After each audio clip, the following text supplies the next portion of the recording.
네, 안녕하세요. 네, 오늘은 지금 시간은 12월 2일 화요일 오후 5시가 조금 넘어가고 이제 6시를 향해서 가고 있습니다. 네, 오늘 하루를 좀 마무리하고 또다시 내일을 준비할 겸 좋은 책을 한번 읽어보면서 책에서 얻을 수 있는 인사이트를 한번 나눠보고자 이렇게 한번 준비해봤습니다. 네. 그래서 제목은 부의 인문학으로서 우리가 배울 것들에 대해서 한번 준비해 봤는데요. 제목은 부자는 왜 쓸수록 더 부자가 되는가입니다. 그래서 여기에 대한 부제목으로서 돈, 시간, 그리고 경험, 투자의 비밀에 대해서 10가지 정도 준비를 해봤고요. 2025년에 장기 투자를 내가 했다라고 하면은 한번 보시면 좋을 것 같고, 2026년에도 내가 장기 투자를 한번 공부해보고 싶다, 장기 투자를 한번 해보고 싶다 하시는 분들도 요거를 한번 같이 공부해보면서 장기 투자를 준비해보셔도 괜찮을 것 같아요. 그래서 오늘 제가 함께 읽어볼 책은 바로 그들은 왜 돈을 쓸수록 부자가 되는가입니다. 저도 이 책을 약간 제목만 보면서 약간 조금 이게 돈을 쓸수록 부자가 되는가 이거에 대해서 조금 끌린 부분이 있는데 그럼 이 책에서 어떤 부분을 배울 게 있을까? 그 부분을 중점적으로 한번 생각을 해봤고요. 본격적으로 한번 보도록 해볼게요. 그래서 첫 번째로 부자들의 지출은 왜 투자가 되는가?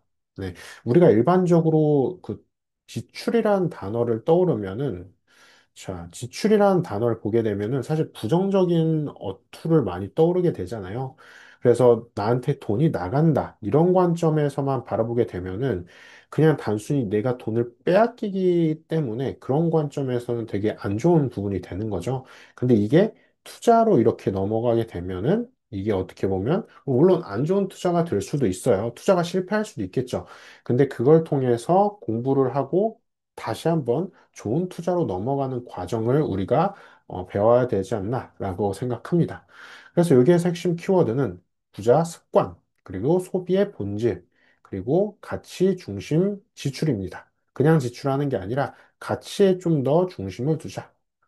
그래서 대부분의 사람들은 돈을 아껴야 부자가 된다라고 말을 하죠. 그리고 이렇게 많이 믿고 있고요. 특히나 대한민국에선 많이 그래 왔죠. 그런데 저자가 얘기하는 거는 부자들이 오히려 쓰면서 부자가 되는 이유를 추적하고 있습니다. 이 추적한다라는 얘기를 보면 우리가 알 수 있듯이 단순히 저자가 그냥 생각으로서 이 책을 쓴 게 아니라 실제로 돈을 쓰면서 부자들이 더더욱 부자가 된 그 사례들을 위주로 책을 저술했기 때문입니다. 그래서 여기서 핵심은 단순한데요. 가격이 아니라 가치에 돈을 쓴다. 이 얘기 되게 많이 들어보셨을 것 같아요. 뭐 예를 들어서 다른 사람들한테 가치를 제공하면은 나는 부자가 될 것이다. 가치를 제공해야지 진정한 뭐 가격을 얻을 수 있다. 뭐 이런 얘기들도 있죠. 그래서 가치에 대해서 다시 한번 강조를 하고 있고요. 그리고 지출을 소모가 아니라 미래 현금 흐름 창출 구조로 바라보자. 이렇게 얘기하고 있습니다.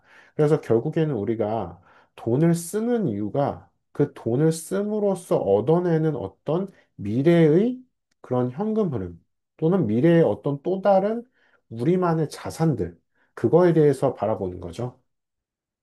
그래서 인생 전체의 흑자 구조를 만드는 선택을 반복하자라고 얘기하고 있습니다.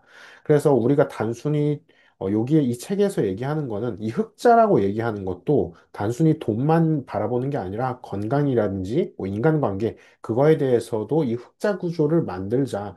그래서 이런 구조를 만드는 것을 반복하자라고 얘기하고 있습니다. 그래서 장기 투자자가 기업을 바라볼 때 현재 비용과 미래 가치를 읽어내는 태도와 정확히 같다라고 볼 수 있습니다. 그래서 우리가 투자를 할 때도 그리고 기업에 대해서 공부를 할 때도 단순히 현재 지금 매출이 어떻는지 그것보다도 요즘 같은 경우에는 미래에 어떤 영향을 줄 수 있는지 그런 부분들을 우리가 좀 더 많이 집중하고 투자를 하고 있잖아요.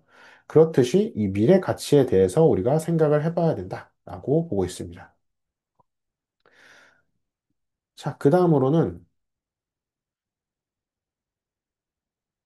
가격이 아니라 가치를 본다에 대해서 살펴보도록 할 텐데요. 자, 키워드는 가치 소비, 효용, ROI, 그 다음에 리셀입니다. 부자는 동일 제품에서도 평생 효용을 기준으로 계산을 하는데요.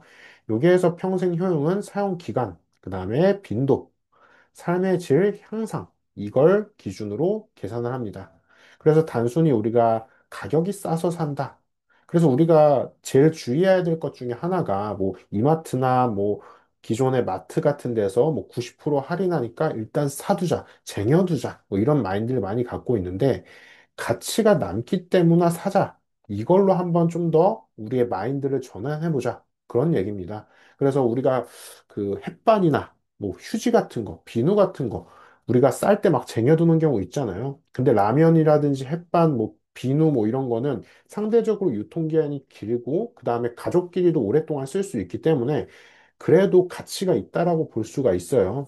근데 단순히 싸다고 해서 뭐 필요 없는 옷을 산다라고 하든지, 그리고 지금 옷이 많은데도 불구하고 대표적으로 지금 겨울 시즌이라서 패딩을 굉장히 많이 할인하는데 나한테 이미 충분한 패딩이 있는데도 불구하고 가치가 없는 패딩을 뭐 90% 할인한다라고 해서 80% 할인한다라고 해서 미리 사두는 거.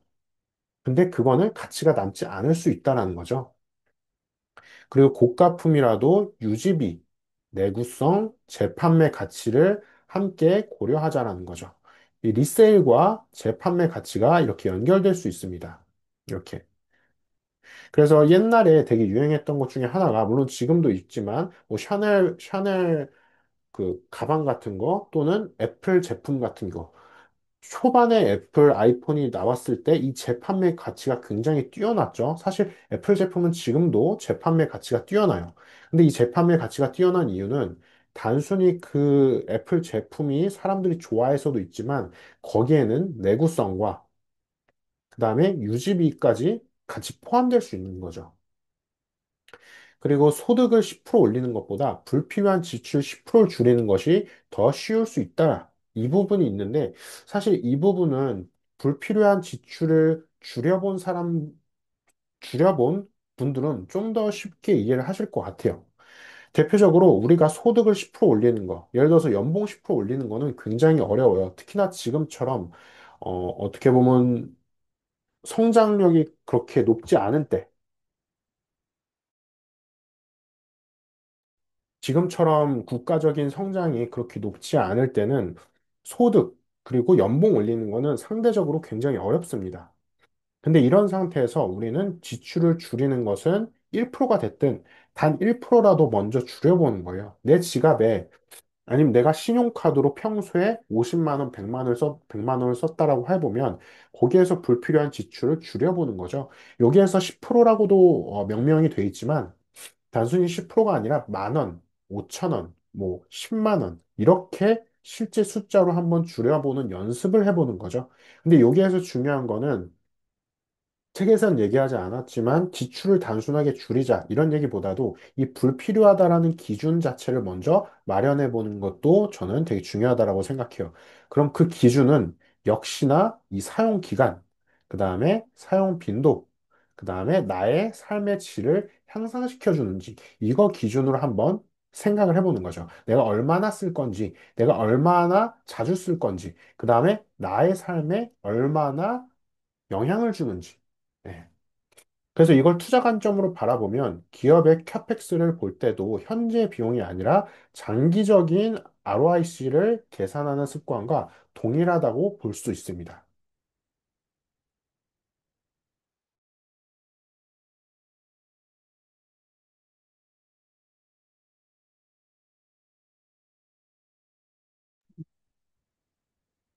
자, 그럼 여기서 추가적으로 부자는 왜 경험을 산다고 말할까? 사실 이 부분이 굉장히 저도 과거의 책을 읽고, 그 다음에 지금 책을 읽으면서도 이 경험을 산다라는 말이 되게 반신반의할 때가 많아요. 그러니까 이거를 믿, 믿고 싶으면서도 내가 과연 얼마나 경험을, 그 다음에 얼마의 가치를 갖고 있는 경험을 사야지 잘 샀다고 할 수 있을까? 그런 생각의, 그리고 그런 의심이 드는 거죠. 그래서 여기에 핵심 키워드는 경험 투자, 그리고 시간의 가치. 사실 이 부분이 가장 중요하다고 볼 수 있습니다. 그리고 세 번째는 바로 무형 자산입니다. 눈에 보이지 않는, 손에 잡히지 않는 그런 자산인 거죠. 그래서 부자들은 여행지에서 기념품보다 경험, 사람, 지식에 돈을 씁니다. 네, 그래서 기념품을 단순히 사기보다도 내가 쓰지 않을 기념품을 마구잡이로 사기보다 거기에서 내가 어느 곳을 여행을 갈 건지, 그리고 어느 사람들과 함께 갈 건지, 그리고 내가 그 여행지에 가서 어떤 것들을 생각하고 배울 건지, 예. 사실 이 지식적인 부분도 굉장히 중요한 부분이죠. 그래서 경험은 시간이 흐를수록 복리로 작동한다. 예, 이 부분도 되게 중요한 부분입니다. 왜냐하면 우리는 여행을 가더라도 돈을 쓰더라도 그 돈을 쓴 경험들이 이렇게 우상향할 거기 때문이죠. 그리고 우상향하기 위해서는 경험과 사람, 지식에 돈을 써야 된다는 것입니다. 그래서 책을 읽어야 되는 부분도 있고요. 물론 책뿐만 아니라 유튜브나 그런 걸 통해서도 지식을 얻을 수 있지만 책처럼 내가 스스로 읽고 그리고 스스로 읽은 것을 통해서 생각하고 다시 한번 생각하고 그걸 체화시키는 것. 그게 경험을 사는데 굉장히 중요한 부분입니다. 그래서 경험이 통찰이 되고 통찰이 의사결정 정확도를 향상시킵니다. 그리고 경험이 사람으로 연결돼서 인맥이 되고 정보의 질을 향상시켜 줄 수 있어요. 정보의 질을 향상시키는 것뿐만 아니라 확장시켜 줄 수도 있겠죠. 그리고 경험이 내 삶의 서사가 되고 행동력을 강화해 줍니다. 사실 이 세 번째를 위해서 어떻게 보면 사는 걸 수도 있는데요. 사람들마다 삶의 서사, 그리고 삶의 이야기가 다르잖아요. 그렇듯이 그 삶의 서사를 통해서 나만의 행동력을 만드는 거죠. 요즘에 행동력을 강화해야 된다. 행동력을 통해서 어떻게 보면 부자가 될 수 있다. 뭐 그런 얘기들 많이 하는데 그 행동력이라는 기준도 사실 사람마다 다를 거예요. 무작정 내가 뭘 하고 싶다라고 해서 내가 여행을 가고 싶다라고 해서 내가 경험 투자를 하고 싶다라고 해서 단순히 지금 당장 뭐 미국으로 간다든지 이런 거는 올바른 행동력은 될 수 없잖아요. 그러다 보니까 내 삶의 서사를 맨 처음에 써보고 그리고 그 삶의 서사를 위해서 필요한 경험은 무엇인지 생각해보고 그걸 통해서 다시 한번 행동력을 이렇게 강화해 볼 수 있습니다. 이 책에서 특히 저자가 강조한 것은 경험의 투자 효과는 인생 후반에 폭발한다. 이게 바로 복리와 연결되는 거죠. 네. 그래서 워렌 버핏이 얘기했던 인생의 복리, 이 개념에 대해서 우리가 항상 생각하다 보면은 이 투자를 하는 데 있어서도 그렇고 의사결정을 하고 경험을 하는 데 있어서도 그렇고 이 불안감이 상대적으로 줄어들 수 있습니다. 상대적으로 정확도가 높은 올바른 투자, 올바른 경험을 할 수 있는 거죠.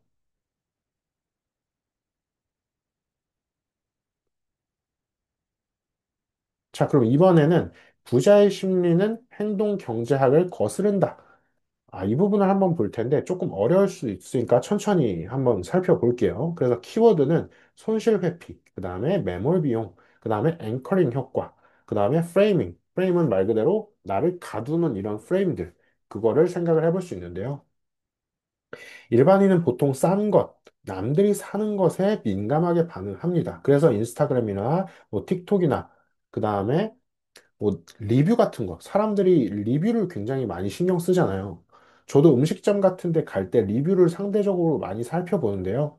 근데 중요한 건 그냥 리뷰를 마구잡이로 보는 것보다도 나에게 중요한 리뷰를 우선적으로 보는 것도 좀 중요한 프레임이 될 수 있습니다. 반면 부자는 손실 회피에 휘둘리지 않고 매몰 비용에 집착하지 않습니다. 본전 찾기. 그러니까 우리가 흔히 어떤 돈을 막 쓴다라고 했을 때 내가 본전을 찾을 때까지 계속 돈을 쓴다. 이런 생각을 많이 하는 경우 있잖아요. 대표적으로 물타기 한다. 한국 주식에서 저도 물타기 되게 많이 했는데요. 요즘엔 최대한 물타기 안 하려고 합니다. 물타기를 함으로써 결국에는 더 큰 미래의 가치를 놓칠 수 있기 때문이죠. 그리고 앵커링 효과에 속지 않는다. 그러니까 정가, 할인율, 아까 제가 막 90% 할인 말씀드렸죠. 여러분들도 아실 수 있겠지만 실제로 그 90%라는 할인율이 진짜 90% 할인하는 게 아니라 기존에 예를 들어서 만 원이라고 하면 90% 할인하면 천 원이 되잖아요. 근데 그 가격에 그 제품의 가격이 원래 천 원일 수 있는데 그 어떻게 보면 마트나 그 제품을 판매하는 곳에서는 그거를 만 원으로 정가로 올려놓고 만 원으로 가격을 이렇게 올려놓고 우린 90% 할인합니다 해놓고 1,000원으로 이렇게 그대로 판매할 수도 있기 때문이죠. 그래서 이 앵커링 효과에 속지 않는 것. 마지막으로 프레이밍에 흔들리지 않는다. 성공률, 실패율 이거를 단순하게 비교하면서 우리가 어떤 프레임에 사로잡히기보다도 나만의 기준에 따라서 이거를 판단을 해보는 거죠. 결정적으로 부자는 남들과 똑같이 사지 않는다. 스스로의 판단 기준을 만들어 놓는다. 이 남들과 똑같이 사지 않는다는 사실 직접적으로 와닿지 않을 수가 있어요. 근데 여기에서 이걸 직접적으로 와닿기 위해서는 바로 이 부분, 스스로만의 판단 기준을 만들어 놓는 거. 아까 제가 리뷰에 대해서 말씀드렸는데, 예를 들어서 리뷰가 나는, 나는 대표적으로 리뷰가 뭐, 1,000개 이상인 곳만 가겠다. 또는 뭐, 100개, 100개 이상인 곳만 가겠다. 근데 여기에다 추가적으로 리뷰가 100개인데, 여기에서 나한테 마음에 드는 리뷰가 최소한 10개는 있어야 된다. 뭐 이런 식으로 우리가 생각을 해볼 수가 있겠죠. 그래서 이런 식으로 나만의 판단 기준을 만들기가 어려운 경우에는 계속해서 이렇게 세분화시키다 보면은 나만의 판단 기준이 정립이 됩니다. 어느 정도. 그래서 이런 과정에서 경험을 하다 보면은 나만의 판단 기준이 만들어지기 때문에 이렇게 판단 기준에 대해서 한번 생각을 해보시면 도움이 될 것 같고요. 그래서 이걸 투자 관점으로 바라보면은 시장의 노이즈, 이 노이즈가 결국에는 남들이죠. 예. 그리고 남들 이 노이즈에 흔들리지 않고 자신의 내자 가치 모델을 고수하는 태도. 예. 그래서 여기에 스스로의 판단 기준. 네. 이렇게 생각을 해보시면 좋을 것 같고요. 추가적으로 푸어 마인드셋과 리치 마인드셋을 한번 그림으로 살펴보시는 것도 도움이 될 것 같아요. 그래서 푸어 마인드셋은 포모에 흔들리다, 두려움에 빠진다. 그리고 어, 이렇게 안 좋은 형태로 부자를 안 좋게 생각한다. 그 다음에 constantly complain, 계속 불만. 그러니까 안 좋은 좀 부정적인 불만을 많이 하는 거죠. 그 다음에 afraid of investing, 투자에 대해서 두려움을 갖고 있다. fear of change, 변화에 대한 두려움. 예, 많이 들어보셨죠? 그다음 rich mindset을 살펴볼게요. lives in the present and future. 현재와 미래를 산다. always learning from mistake. 실수를 통해서 배운다. 사실 이게 제일 어떻게 보면 어려울 수도 있을 것 같아요. 대한민국 사람들한테는 예, 실수를 통해 배운다. 그다음 doesn't complain. 불평불만을 하지 않는다. helps others. 다른 사람들을 돕는다. 그다음 quit bad habit. 나쁜 습관을 끊는다. 굉장히 또 중요한 부분이었습니다. 자, 그 다음에 또 다음 페이지를 살펴보도록 해볼게요. 자, 부자는 미래 현금 흐름을 산다. 미래에 대한 얘기가 또 나왔습니다. 그래서 키워드로는 라이프 플랜, 그다음 장기 현금 흐름, 평생 지출 계산. 예. 사실 평생 지출 계산이 제일 어려운 부분이 될 수 있을 것 같아요. 내가 얼마만큼의 지출을 하고 평생을 살아갈 건지. 그래서 부자들이 공통적으로 가진 능력은 평생 얼마를 벌고 얼마를 쓰고 무엇을 남길지 명확하게 계산한다. 여기에서 재밌는 부분은 얼마를 남길지가 아니라 내가 자산으로서 무엇을 남길지. 흔히 말해서 우리가 뭐 그런 얘기 하잖아요. 뭐 사람은 이름을 남기고 죽는다. 한국의 뭐 속담 중에 그런 것도 있듯이 나는 무엇을 남길지, 나는 단순히 돈을 남길지가 아니라 내 인생에 있어서 평생 어떤 것을 남길지 한번 생각해 보자. 그렇게 생각을 하면 좋을 것 같고요. 그리고 인생 전체의 PL 계산서를 갖고 있다. 그러니까 전체적인 이런 과정에 대한 계산서를 좀 구체적으로 갖고 있다는 거죠.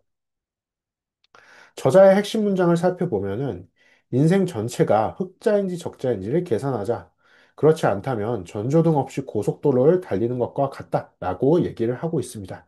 그래서 아까 얘기했듯이 내 인생이 흑자의 과정을 띠고 있는지, 물론 흑자가 있고 적자가 있고 이렇게 오르락 내리락 할 수 있어요. 근데 이 오르락 내리락 하는 과정 중에서도 내가 가고 있는 이 인생의 방향이 우상향하고 있는 방향인지 그렇게 한번 계산을 해보자는 거죠.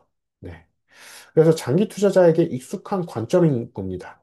복리 투자를 해서 우상향하는 거. 그리고 현금 흐름 중심 사고. 내가 얼마만큼의 장기 현금 흐름을 갖고 갈 수 있을지. DCF의 생활화입니다. 그래서 단순히 지금 어떻게 보면 주가, 미국 주식이 잘 오른다라고 해서 무작정 현금을 다 끌어다 땡겨 쓰는 게 아니라 내가 2026년도, 그 다음에 평생을 어떻게 바라볼지에 따라서 이 현금 흐름을 준비를 다르게 할 수 있다라는 거죠.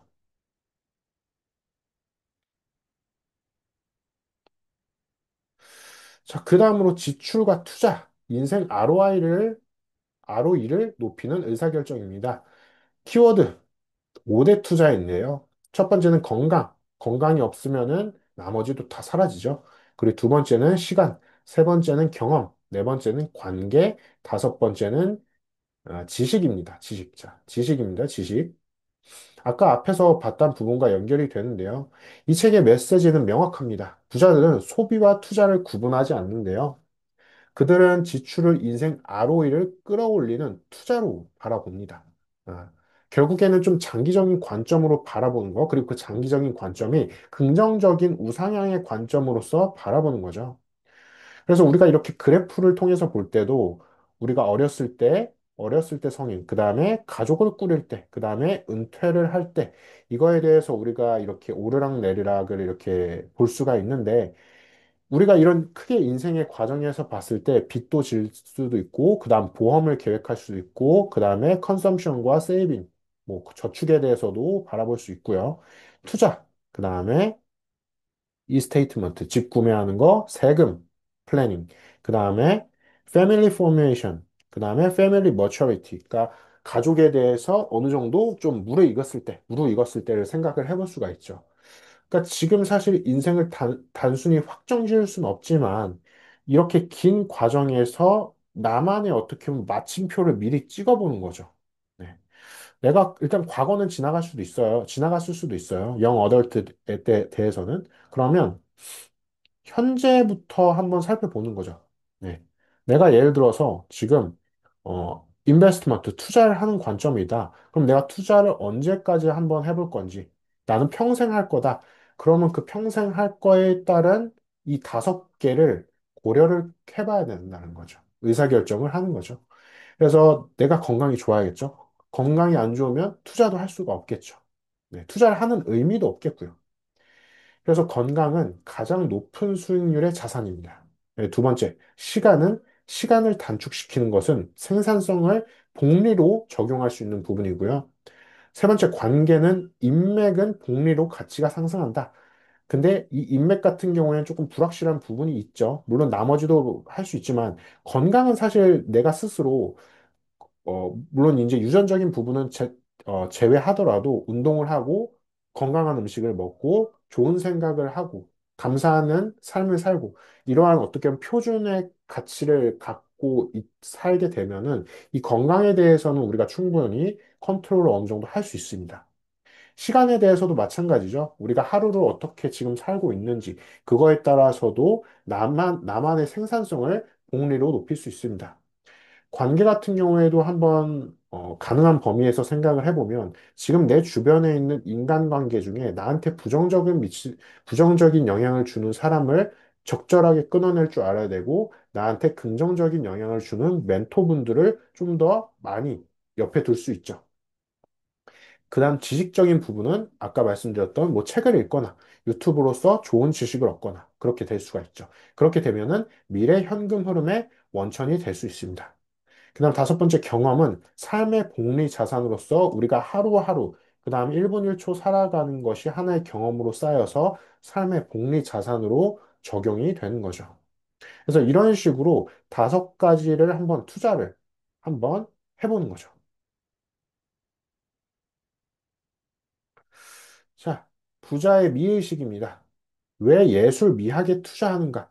우리가 이 예술이나 미학, 이런 것들에 대해서 경험하고, 예를 들어서 우리가 이렇게 그림 같은 거 구매하는 거에 대해서 되게 사치다라고 얘기 많이 하잖아요. 근데 이 책에서 얘기하는 거는 미적 판단력, 그 다음에 미의식, 통찰력을 기준으로 얘기를 하고 있습니다. 그래서 저자는 부자들의 공통점 중에 하나로 미의식을 강조를 하는데요. 왜 미의식을 키울까? 이 키운다. 단순히 어떤 제품을 구매한다라는 관점보다 그 제품을 보면서 미의식을 키운다라는 관점으로 한번 살펴볼게요. 그래서 정보 비대칭이 사라지고 있는 시대에 차이를 만드는 것은 미적 감각이다라고 얘기를 하는 겁니다. 지금 AI가 지금 계속해서 도입됨에 따라서 정보에 대한 대칭성은 어느 정도 맞아가고 있어요. 정보 비대칭이 조금씩 줄어들고 있는 거죠. 압도적으로.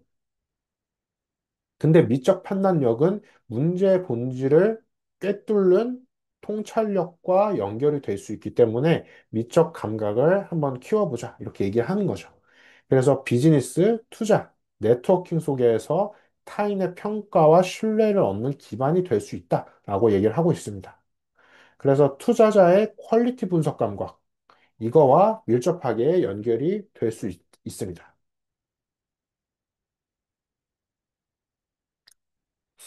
자, 그 다음으로 부자는 리스크를 통제하는데 돈을 아낄 줄 모른다. 그러니까 사실 이 리스크를 통해서 우리가 굉장히 많이 배울 수 있을 텐데요. 여기에 키워드로는 리스크 관리, 그 다음에 보험, 그 다음 건강, 소송, 상속 등이 있는데요. 사실 이거 말고도 우리 인생의 하나하나가 다 리스크가 될 수 있을 것 같아요. 네, 그래서 대다수는 보험 리스크 관리를 비용으로 보지만 부자는 비용이 아니라 방어적 투자, 아, 다운사이드 리스크 매니지먼트로 바라봅니다. 그러니까 어떻게 보면 이건 좀 긍정적인 관점으로 바라볼 수 있을 텐데요. 이것도 아까 초반에 나왔던 지출과 유사한 개념으로 살펴볼 수 있을 것 같아요. 그러니까 리스크란 딱 단어를 들었을 때 우리는 부정적으로 생각을 하잖아요. 지출도 마찬가지고요. 근데 그게 단순히 부정적인 게 아니라 건강 리스크가 있다. 그럼 그거를 조기 대응함으로써 그게 또 다른 자산이 되고, 그 다음에 사망이나 상속 리스크는 가족의 미래 현금 흐름이 안정된다. 그렇게 바라보고, 소송 리스크는 인생 전체 리스크 관리, 그 다음에 재산 분쟁, 세금은 미리 대비해서 복리로 손실을 줄인다. 네, 결국에는 이 리스크를 바라보는 관점을 좀 미래적인 관점으로 바라보게 되면은 이거를 조기 대응하는 데 있어서 굉장히 좋은 방어적 투자가 될 수 있다라고 생각을 하는 거죠. 그래서 이 부분은 워렌 버핏이 얘기했던 좌측 꼬리표 리스크 제거 철학과 동일한 접근이 될 수 있습니다.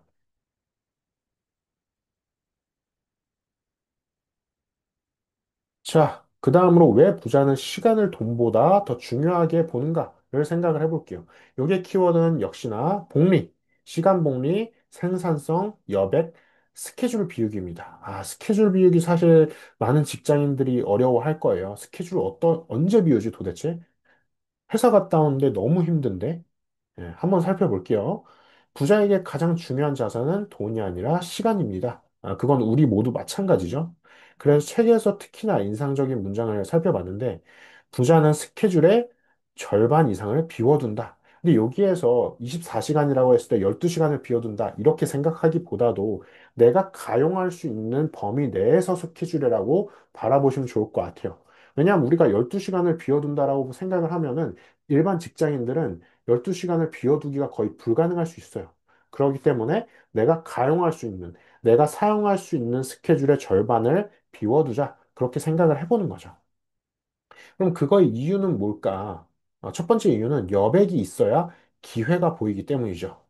기회가 보여야 그 기회를 잡아서 행동력으로 옮기고 행동력으로 옮겨서 또 다른 투자를 할 수 있는 거죠.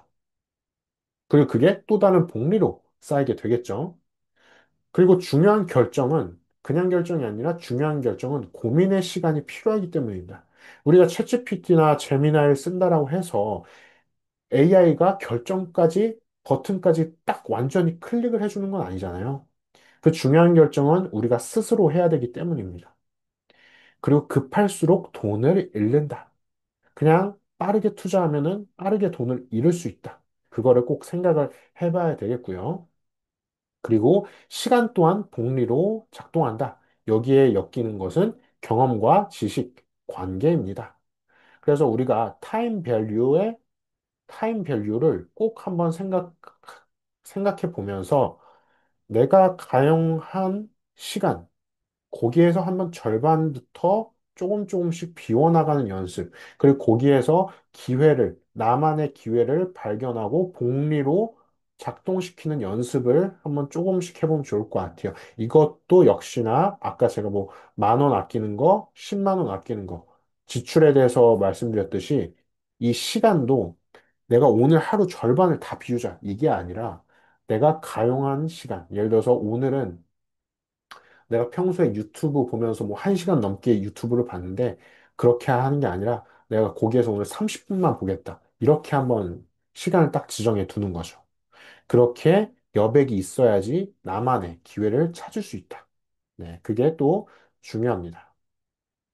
그다음 유형자산을 무형자산으로 바꾸는 사람.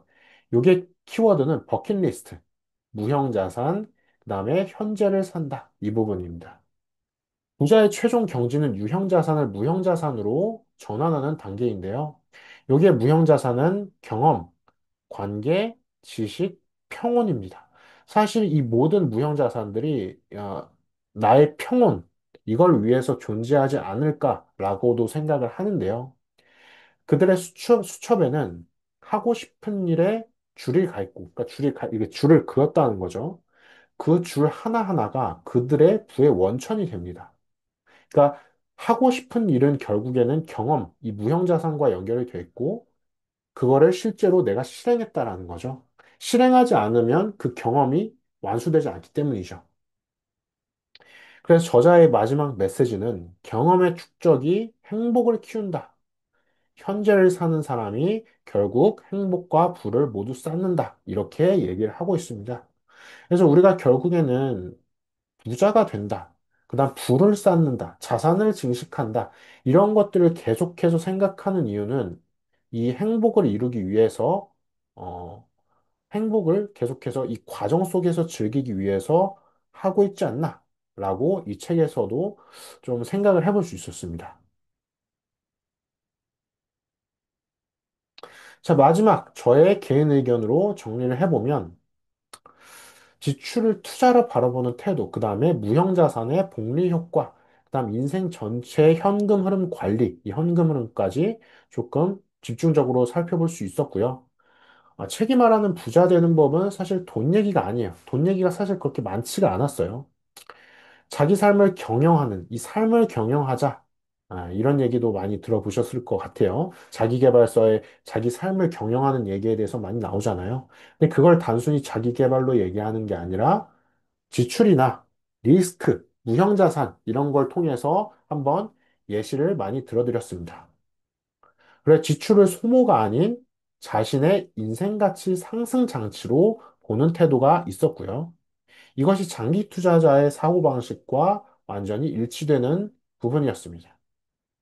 그래서 돈은 결과지만 결과를 만드는 것은 태도, 습관, 의사결정 구조입니다. 결론적으로 부자가 되는 법은 단순히 돈을 아끼는 것이 아니라 시간을 낭비하지 않는 일이다. 네. 이렇게 정리를 해볼 수 있는데요. 아까 우리가 연봉을 10% 올리는 것보다도 10% 지출을 절약하는 게 더 쉽다라고 말씀드렸잖아요. 그렇듯이 우리가 지금 10% 돈을 아끼는 것도 물론 중요하겠죠. 근데 하루에 10%의 시간을 한번 낭비하지 않도록 그렇게 한번 살아보는 연습도 해보는 것도 저는 괜찮을 것 같아요. 왜냐하면 당장 내가 먹고 싶은 게 있어서 돈을 쓸 수 있겠죠. 근데 내가 시간을 아끼는 거는 정말 내가 유튜브만 안 키면, 내가 인스타그램만 안 키면 시간을 저절로 아낄 수 있어요. 그러니까 시간을 아끼는 거는 의외로 되게 쉬워요. 근데 그 의외로 쉬운 거를 우리의 시간을 빼앗는 어떤 콘텐츠들이 계속해서 우리한테 다가오기 때문이죠. 다가오지 않아도 우리가 찾아가기 때문이죠. 그래서 그런 부분들을 우리가 생각하면서 오늘은 유튜브를 그냥, 그다음 인스타그램, 틱톡 같은 거를 그냥 키지 않는 형태로 한번 하루를 마무리해 보시면 어떨까라고 생각합니다. 자, 여기까지 해서 오늘 같이 저희가 살펴봤던 책은 자, 바로 그들은 왜 돈을 쓸수록 부자가 되는가? 이 책에 대해서 한번 함께 읽어봤고요. 다음에도 또 투자나 이 인생 관련된, 인문학 관련된 좀 도움이 될 만한 책들 함께 살펴보도록 하겠습니다.